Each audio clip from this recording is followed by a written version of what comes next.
സുമതി വളവ് തിരുവനന്തപുരം തെക്കൻ തിരുവിതാംകൂറിലുള്ള ഒരു ഘാട്ട് റോഡിലെ ഒരു വളവിൽ ഒരു യക്ഷി സങ്കല്പത്തെക്കുറിച്ചാണ് ഈ സിനിമ. അപ്പോൾ ആ വളവിൽ ചെന്ന് പെടുന്നവർക്കുണ്ടാകുന്ന അനുഭവങ്ങൾ യക്ഷി ഒരു ധാർമ്മികതയുടെ ഭാഗത്ത് നിൽക്കുന്ന യക്ഷി ആയിട്ടുള്ള ഒരു കഥാപാത്രമാണ്. നമ്മൾ കാണുന്നില്ല, അവരുടെ സാമീപ്യവും അനുഭവങ്ങളും ഒക്കെ അതാണ് കാണിച്ചു തരുന്നത്. അപ്പം വളരെ രസകരമായിട്ട് കണ്ടുകൊണ്ടിരിക്കാവുന്ന ഒരു സിനിമ.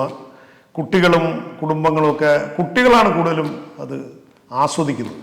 യക്ഷിയുടെ ചില പ്രകടനങ്ങളും പണ്ടൊക്കെ രക്തരക്ഷസ് തൊട്ട് നമ്മൾ നാടകം കാണുമ്പോൾ നമ്മൾ ആ പ്രായത്തിൽ കണ്ട് അത്ഭുതപ്പെട്ടതുപോലെ അത്തരം ചില രംഗങ്ങളും കാര്യങ്ങളും.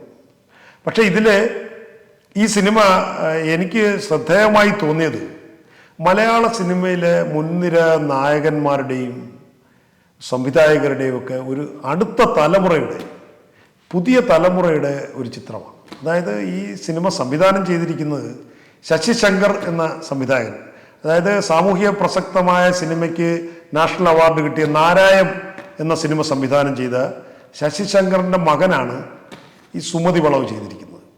അദ്ദേഹത്തിൻ്റെ ആദ്യ ചിത്രം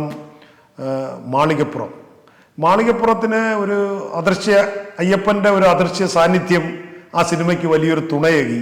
അതൊരു സൂപ്പർ ഹിറ്റായി.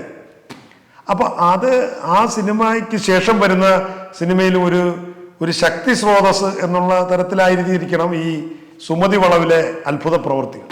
അപ്പോൾ അത് ഒരു യക്ഷിയാണെങ്കിലും യക്ഷിക്ക് ഒരു ധാർമ്മികതയും ചെറിയൊരു നായകനോടും മറ്റുള്ളവരോടൊക്കെ ഒരു കൈ സഹായവും ഒക്കെയുള്ള ഒരു യക്ഷിയായിട്ടാണ്, ഒരു സഹായിക്കുന്ന യക്ഷിയെ പോലെയാണ് നമുക്ക് തോന്നിയത്.